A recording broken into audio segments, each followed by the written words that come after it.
പ്രായമായ ആളുകളിൽ ഉണ്ടാകുന്ന കാഴ്ചക്കുറവിന് ഉപയോഗിക്കാൻ പറ്റുന്ന ഒരു ആയുർവേദ പച്ചമരുന്നിനെ കുറിച്ചാണ് നമ്മളിന്ന് സംസാരിക്കുന്നത്. ഞാൻ ഡോക്ടർ ധീരജ്.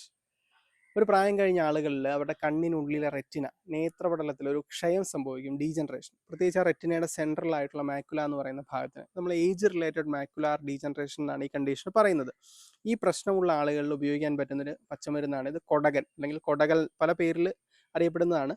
ഇതിന് ആയുർവേദത്തിൽ മണ്ടൂകപർണി എന്നൊക്കെയാണ് നമ്മൾ പറയുക സംസ്കൃതത്തിൽ. ഇതൊരു മേധ്യമായിട്ടുള്ള മരുന്നായിട്ടൊക്കെയാണ് ആയുർവേദത്തിൽ പറയുക. അപ്പോൾ ഇത് ഇടിച്ചു പിഴിഞ്ഞ നീര് ഒരു 10 ml തൊട്ട് 20 ml വരെ, അതല്ലെങ്കിൽ ഇത് ഉണക്കി പൊടിച്ച ചൂർണം 1 ടീസ്പൂൺ, അതല്ലെങ്കിൽ ഇത് ഇട്ട് കാച്ചി നെയ്യ്, ഇത് കഴിക്കുന്നതിലൂടെ നമുക്ക് ഈ റെറ്റിനയുടെ ആ ഒരു ഹെൽത്ത് മെയിൻറ്റെയിൻ ചെയ്യാനും കാഴ്ചശക്തി നിലനിർത്തി കൊണ്ടുപോകാനും സാധിക്കും. കാഴ്ചശക്തി കുറയാതിരിക്കാനായിട്ട് ഇത് സഹായിക്കും. അപ്പോൾ വളരെ എഫക്റ്റീവായിട്ടുള്ളൊരു മരുന്നാണിത്. പക്ഷേ ഇത് കഴിക്കുന്ന സമയത്ത് എപ്പോഴും നിങ്ങളൊരു ആയുർവേദ ഡോക്ടറുടെ നിർദ്ദേശപ്രകാരം മാത്രം ഉപയോഗിക്കുക. കാരണം ഞാൻ ഈ പറഞ്ഞ ഏജ് റിലേറ്റഡ് മാക്കുലാർ ഡീജനറേഷൻ തന്നെ 2 ടൈപ്പ് ഉണ്ട്, വെറ്റ് ഉണ്ട്, ഡ്രൈ ഉണ്ട്. അതിൽ ഡ്രൈ ARMDയിലാണ് ഇത് വളരെ എഫക്റ്റീവായിട്ടുള്ളത്.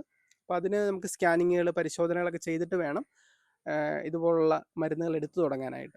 അപ്പോൾ വളരെ എഫക്റ്റീവായിട്ടുള്ള ട്രീറ്റ്മെൻറ്റ് ഉണ്ട്. ഇതിനോടൊപ്പം തന്നെ മറ്റു ചികിത്സകളും ചെയ്യുന്നതിലൂടെ നമുക്ക് കാഴ്ചശക്തി നിലനിർത്തി കൊണ്ടുപോകാൻ പറ്റും പ്രായമായ ആളുകളിൽ, ഈ ഒരു കണ്ടീഷനുള്ളവരിൽ. അപ്പോൾ ഈ വീഡിയോ നിങ്ങൾക്ക് പ്രയോജനപ്പെട്ടെന്ന് തോന്നിയാൽ മറ്റുള്ളവർക്ക് ഷെയർ ചെയ്ത് കൊടുക്കുക. ഈ ചാനൽ സബ്സ്ക്രൈബ് ചെയ്യുന്നതും പരിഗണിക്കാവുന്നതാണ്.